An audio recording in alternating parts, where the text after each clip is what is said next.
Welcome back to ತೃಪ್ತಿ vlogs YouTube channel. ಇವತ್ತಿನ recipe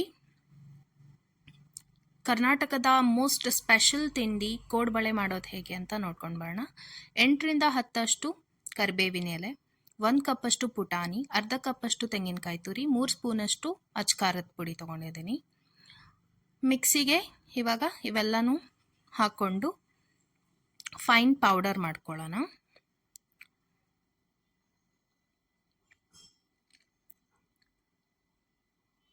so fine powder ಆಗಿದೆ, ಇಷ್ಟಾದರೆ ಸಾಕು. ಇವಾಗ ರುಚಿಗೆ ತಕ್ಕಷ್ಟು ಉಪ್ಪು, ಹೆಚ್ಚಿಟ್ಕೊಂಡಿರುವಂಥ ಕರಿಬೇವು, ಅಜ್ವೈನ್ ಕಾಳು ಅರ್ಧ ಸ್ಪೂನು, ಅರ್ಧ ಕಪ್ಪು ಚಿರೋಟಿ ರವೆ, 3 ಸ್ಪೂನ್ ಮೈದಾ ಹಿಟ್ಟು, 2 ಕಪ್ಪಷ್ಟು ಅಕ್ಕಿ ಹಿಟ್ಟು. ಇವಾಗ ಪಾತ್ರೆಗೆ ಎಣ್ಣೆ ಅಥವಾ ತುಪ್ಪ 2 ಸ್ಪೂನ್ ಹಾಕೊಳ್ಳಿ. ನಾನಿಲ್ಲಿ ತುಪ್ಪ ಹಾಕೊಳ್ತಾ ಇದ್ದೀನಿ. ನೀವು ಎಣ್ಣೆ ಆದರೂ ಹಾಕೋಬೋದು, ತುಪ್ಪ ಆದರೂ ಹಾಕೋಬೋದು. ಇದಕ್ಕೆ 1/2 ಕಪ್ಪಷ್ಟು ಚಿರೋಟಿ ರವೆ ತೊಗೊಂಡಿತ್ತಲ್ಲ, ಅದನ್ನ ಹಾಕ್ಕೊಂಡು ಸ್ವಲ್ಪ ಹುರ್ಕೊಳ್ತಾ ಇದ್ದೀನಿ. ಜಾಸ್ತಿ ಬ್ರೌನ್ ಎಲ್ಲ ಮಾಡೋಕ್ಕೆ ಹೋಗಬೇಡಿ.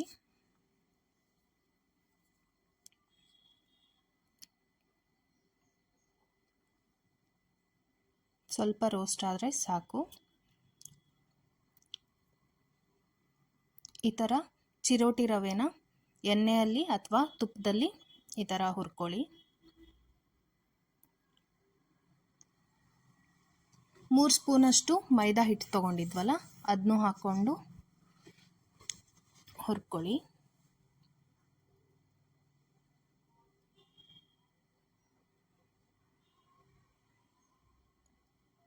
ಈ ಥರ ಕೈ ಆಡಿಸ್ತಾನೆ ಇರಿ, ಸಿಕ್ಕಾಪಟ್ಟೆ ಸೀದೋಗೋ ಚಾನ್ಸಸ್ ಇರುತ್ತಲ್ಲ.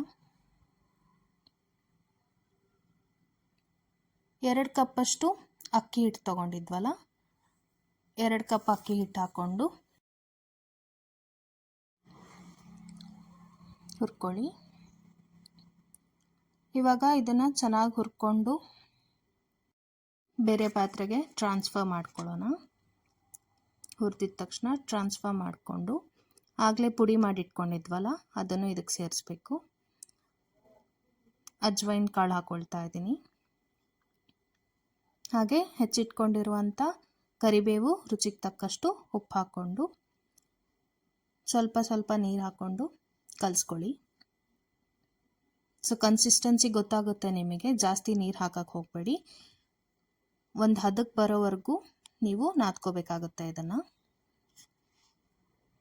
ತೀರಾ ತೆಳ್ಳಗಾಗ್ಬಿಟ್ರೆ ನಮಗೆ ಶೇಪ್ ಕೂತ್ಕೊಳ್ಳಲ್ಲ. ಹಾಗಾಗಿ ನೀರನ್ನ ನೋಡ್ಕೊಂಡು ಹಾಕ್ಕೊಳ್ಳಿ.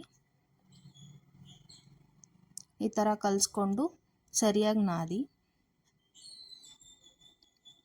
ನಾನಿವಾಗ ನಾದ್ಕೊಂಡಿದ್ದೀನಿ. ಅದೀಗ ಒಂದು ಶೇಪಿಗೆ ಬರ್ತಾ ಇದೆ. ಸೊ ನಾನು ಜಾಸ್ತಿ ನೀರು ಹಾಕಿಲ್ಲ, ಕಡಿಮೆನೂ ಹಾಕಿಲ್ಲ, ಕರೆಕ್ಟಾಗಿ ಹಾಕ್ಕೊಂಡಿದ್ದೀನಿ. ಇವಾಗ ಇದನ್ನು ಈ ಥರ ಚಿಕ್ಕದಾಗಿ ತಗೊಂಡು ನಾನು ವಿಡಿಯೋದಲ್ಲಿ ತೋರಿಸ್ತಾ ಇದ್ದೀನಲ್ಲ, ಆ ಥರ ಮಾಡ್ಕೋಬೇಕಾಗತ್ತೆ. ನೀವು ದೊಡ್ಡದು ಬೇಕಂದರೆ ದೊಡ್ಡದಾಗಿ ಮಾಡ್ಕೋಬೋದು. ನನಗಿಷ್ಟು ಸಾಕು. ನಾನೀಗ ಎಲ್ಲ ಇದೇ ಥರ ಇದೇ ಸೈಜಿಗೆ ಮಾಡ್ಕೊಳ್ತಾ ಇದ್ದೀನಿ. ಇವಾಗ ಕಾದಿರೋ ಎಣ್ಣೆಗೆ ಒಂದೊಂದಾಗಿ ಹಾಕೋಣ. ತುಂಬ ಕ್ರಿಸ್ಪಿಯಾಗಿ ಸ್ಪೈಸಿಯಾಗಿ ಸಖತ್ತಾಗಿರುತ್ತೆ.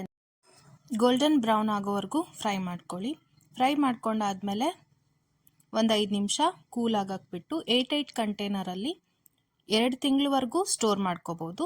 ಚೆನ್ನಾಗಿರುತ್ತೆ. ನೋಡ್ತಾ ಇರ್ಬೋದು ಎಷ್ಟು ಗರಿ ಗರಿಯಾಗಿ ಬಂದಿದೆ. ಈ ರೆಸಿಪಿ ನಿಮ್ಗೆ ಇಷ್ಟ ಆಗಿದ್ದಲ್ಲಿ ಲೈಕ್ ಮಾಡಿ, ಶೇರ್ ಮಾಡಿ, ಕಾಮೆಂಟ್ ಮಾಡಿ, ಹಾಗೆ ನಮ್ಮ ಚಾನಲ್ನ ಸಬ್ಸ್ಕ್ರೈಬ್ ಮಾಡಿ.